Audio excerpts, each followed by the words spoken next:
He crawled into the tunnel with a flashlight and a .45, but only the flashlight came back up. Vietnam, 1967. Cu Chi District, 20 miles northwest of Saigon. On the surface, it looked like farmland. Rice paddies, small villages, quiet. But beneath the mud, something else was moving. The Viet Cong had built an entire world underground.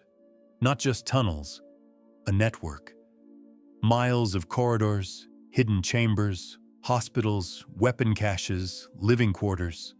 A shadow army that could vanish into the earth and reappear anywhere. The U.S. Army knew about the tunnels. What they didn't know was how deep they went, how complex they were, or what was really down there. That's where the tunnel rats came in. And on one humid afternoon in June, a 20-year-old specialist named Danny Peterson crawled into a tunnel opening near a destroyed village. He never came back out. Not the way he went in. June 12, 1967. Echo Company, 25th Infantry Division, was conducting a routine sweep through Cu Chi. They'd been operating in the area for weeks, clearing villages, searching for enemy supply lines.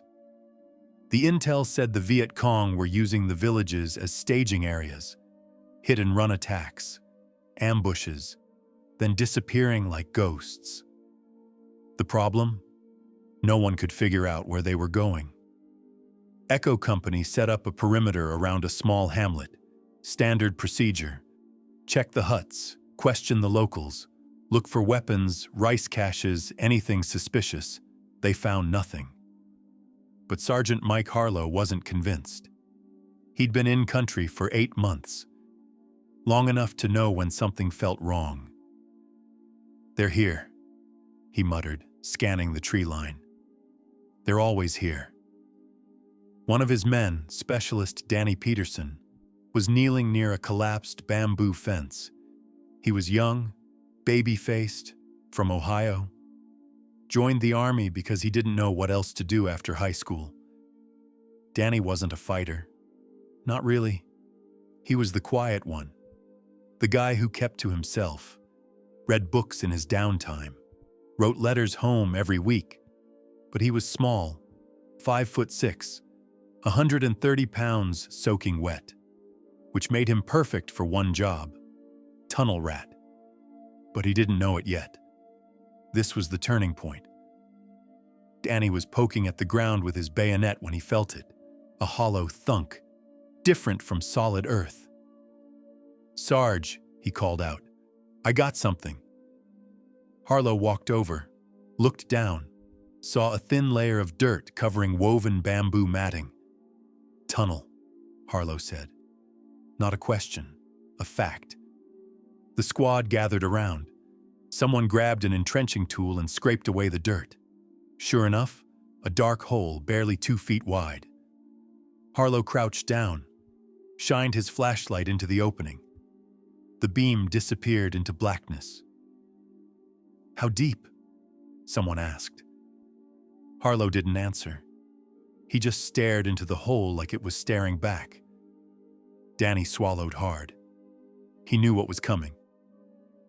"Peterson," Harlow said, not looking away from the tunnel. "You're up." Danny felt his stomach drop. He'd done this twice before. Twice. Both times he'd found empty tunnels, storage rooms, nothing serious. But this one felt different. The air coming out of the hole was cool, stale, like a breath from something old and patient. "You sure, Sarge?" Danny asked, trying not to sound scared. Harlow finally looked at him. "You're the smallest guy we got, Peterson, and the smartest. If there's something down there, you'll find it." Danny nodded, because what else could he do? He checked his gear. Flashlight. .45 pistol. No rifle, too big for the tunnels. Some tunnel rats carried knives. Some carried nothing but a flashlight and prayers. Danny took a breath, looked at his squad. They were watching him with a mix of respect and relief. Relief that it wasn't them going down. "If I'm not back in 20 minutes, Danny said, forcing a smile. "Tell my mom I said hi." No one laughed. Danny got on his stomach and crawled into the hole. That's when everything changed. The tunnel was tight, dirt walls pressing in from all sides. The smell hit him first.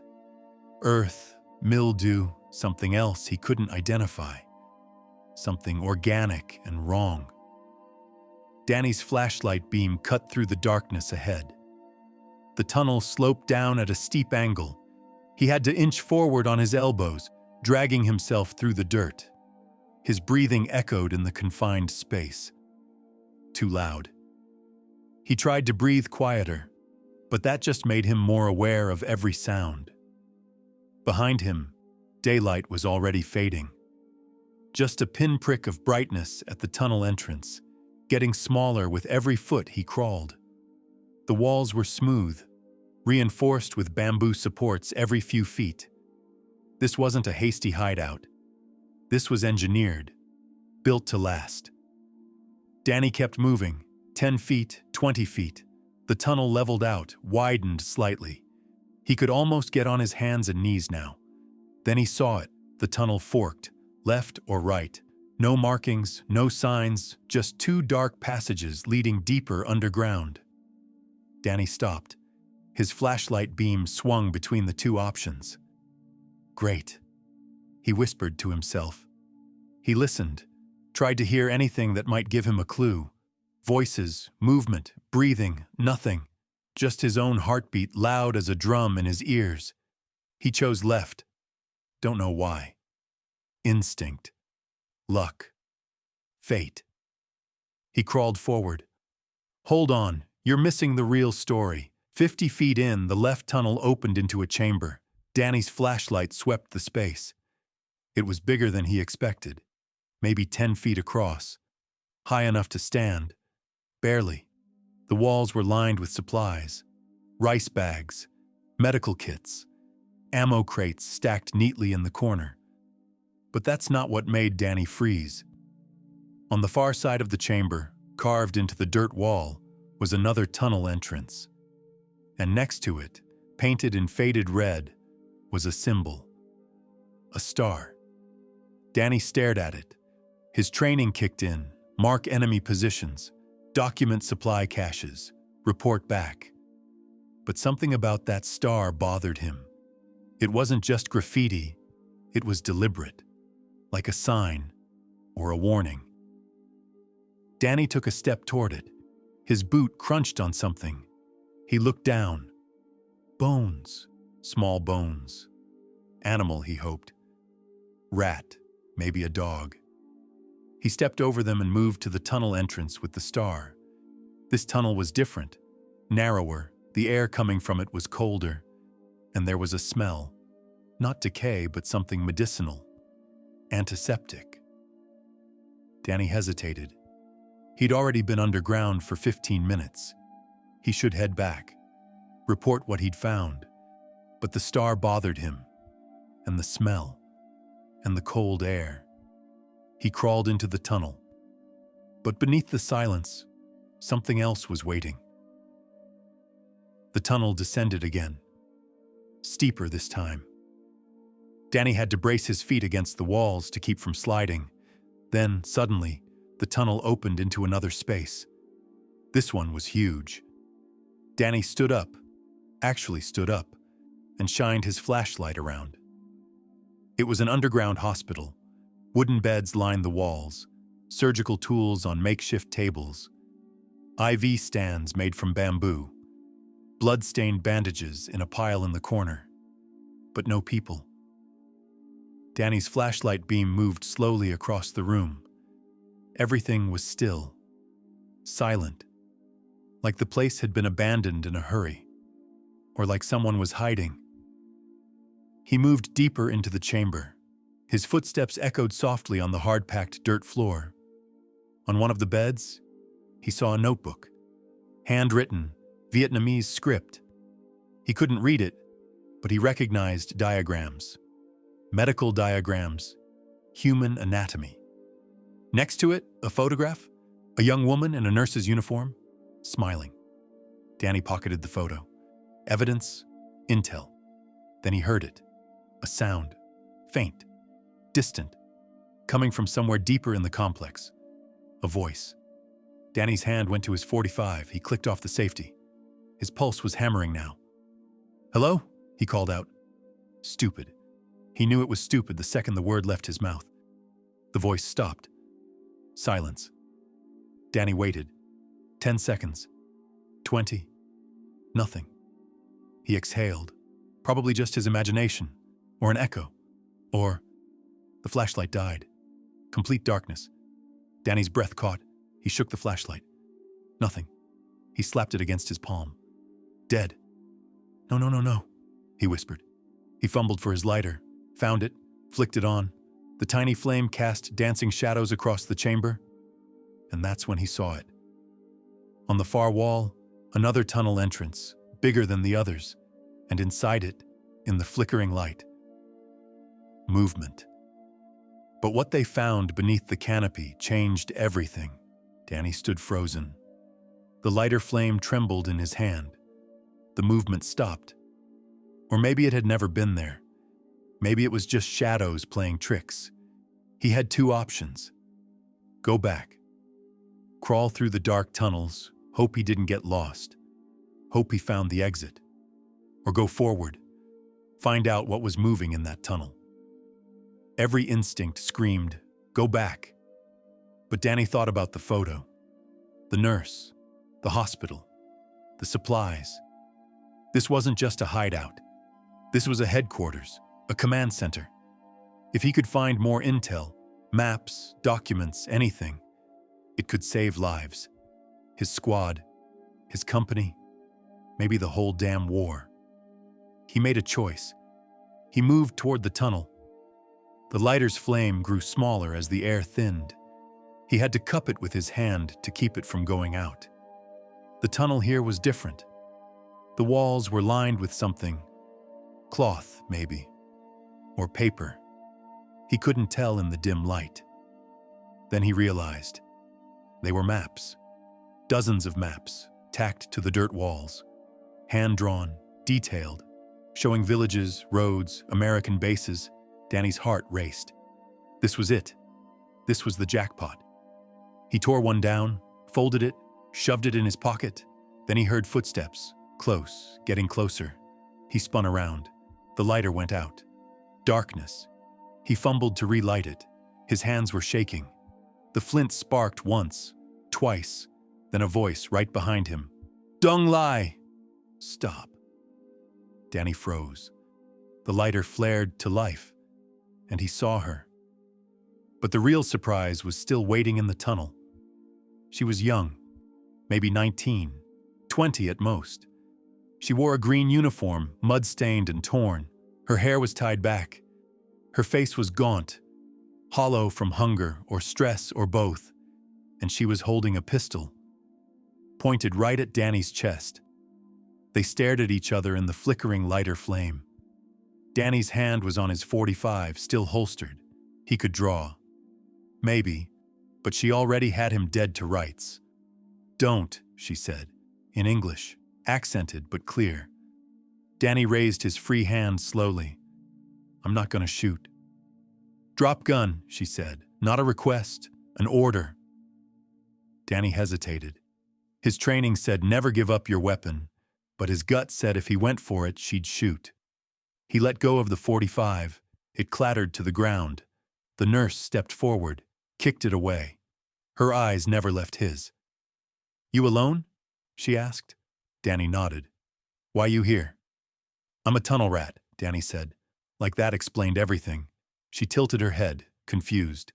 I search tunnels, he said, for intel, supplies. She almost smiled. Almost. You find?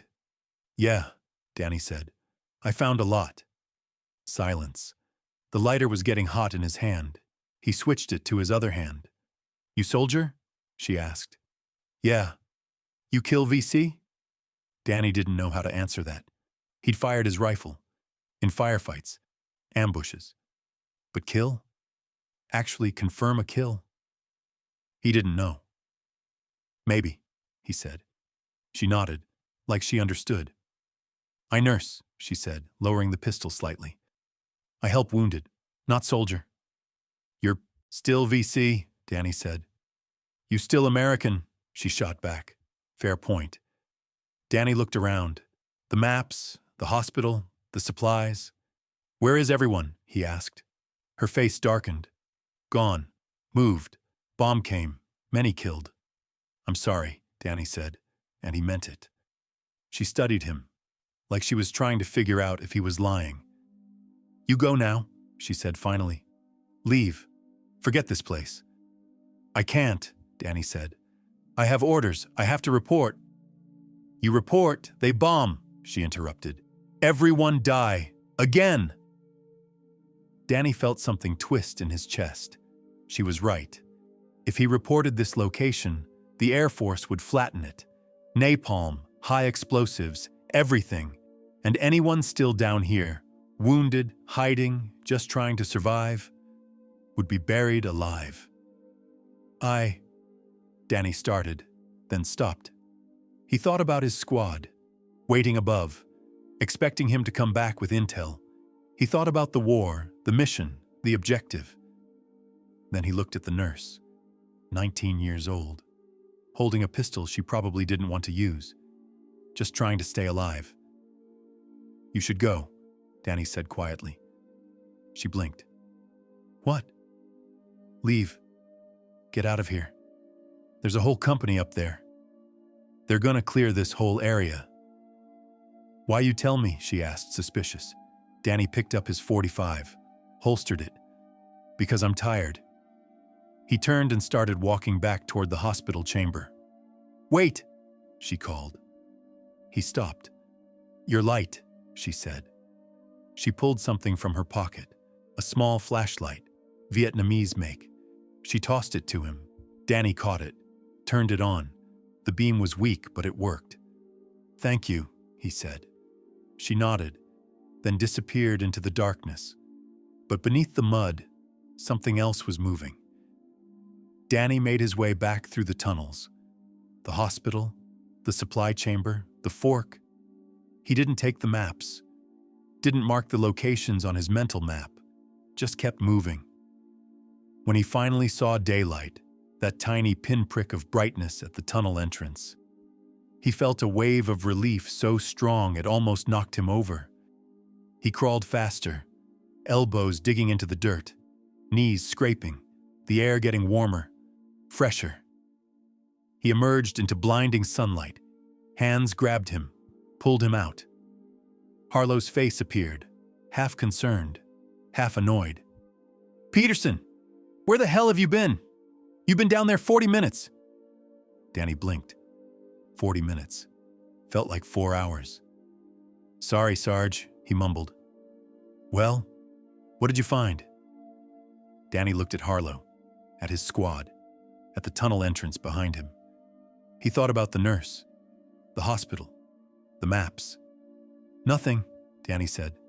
Storage room, some rice bags, nothing important. Harlow frowned. That's it? That's it. Harlow studied him for a moment, like he knew Danny was lying, but he didn't push. All right, Harlow said finally. Mark it and move on. Danny nodded. He grabbed a stick and scratched an X in the dirt near the tunnel entrance. Then he walked away. No one noticed he was shaking. He didn't know it yet. But this was the turning point. That night, back at base, Danny couldn't sleep. He lay in his bunk, staring at the canvas tent ceiling, replaying everything in his mind. The tunnel, the hospital, the nurse. He'd lied to his sergeant, withheld critical intel, violated direct orders. If anyone found out, he'd be court-martialed. Maybe worse. But every time he closed his eyes, he saw her face. 19 years old, just trying to survive. And he thought about the bombs, the napalm, the fire. He'd made a choice. Maybe the wrong one, maybe the right one. He didn't know. All he knew was he couldn't take it back. The next morning, Echo Company moved out. They left Kuchai behind, headed north for another operation, another village, another sweep. Danny never told anyone what he really found in that tunnel, but the real story wasn't over yet. September 1967, Danny was rotating out. His tour was up. He'd survived. Barely. He was at the airfield waiting for the C-130 that would take him to Saigon, then home. A chaplain walked by, stopped, looked at Danny. "You're Peterson, right? Echo Company?" Danny nodded. The chaplain handed him a letter. "This came for you." Red Cross forwarded it. Danny frowned. He didn't recognize the handwriting on the envelope. He opened it. Inside, a single piece of paper, handwritten in Vietnamese, and a photograph. The nurse, smiling, holding a child. Danny couldn't read the letter, but he didn't need to. She'd made it out. He folded the letter carefully, put it in his pocket next to the photo he'd taken from the hospital. The C-130's engines roared to life. Danny picked up his duffel and walked toward the plane. He never looked back. Years later, in 1985, Danny Peterson returned to Vietnam. Not as a soldier, as a civilian, a tourist. He visited Cu Chi. The tunnels were a historical site now. Preserved.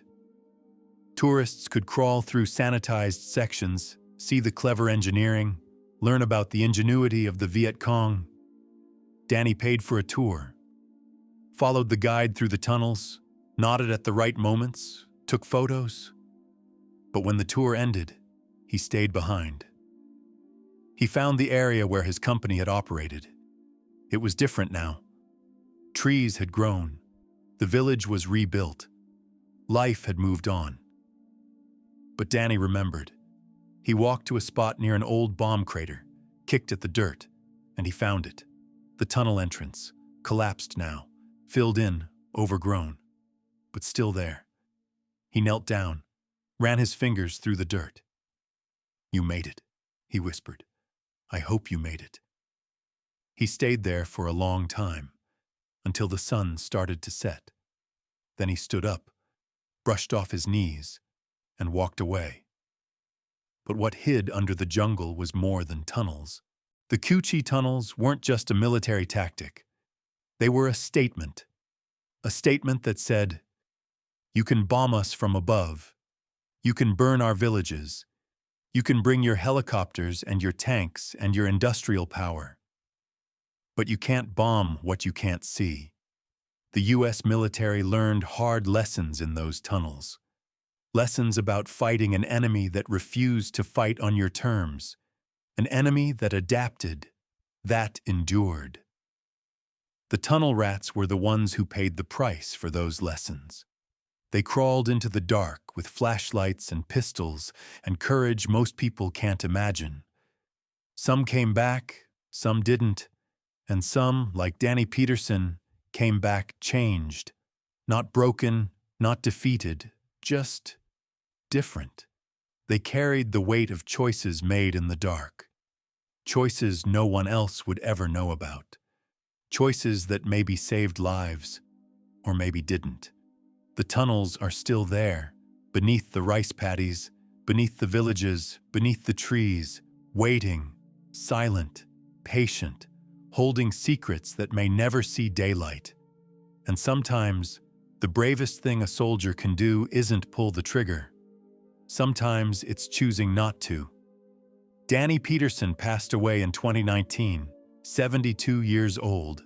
Heart attack, quick and painless. At his funeral, his daughter found a box in his closet. Inside, medals, photos, letters, and a small Vietnamese flashlight, dented, corroded, but carefully preserved. She asked Danny's old squad mates what it meant. No one knew. But one of them, Mike Harlow, retired, gray-haired but still sharp, looked at it and smiled. "Your dad was a hell of a tunnel rat," Harlow said. "Best we ever had." The daughter asked why. Harlow thought for a moment. Then he said, "Because he knew when to look and when to look away." She didn't understand, but Danny would have. The tunnels kept their secrets, and so did he, until the very end. If this story moved you, if it made you think, feel, or see the Vietnam War differently, hit that like button. These stories deserve to be told. These soldiers deserve to be remembered. Subscribe for more untold stories from Vietnam, the tunnels, the helicopters, the choices no one talks about. Because history isn't just about battles won or lost. It's about the moments in between, the decisions made in the dark, the courage no one saw. See you in the next one.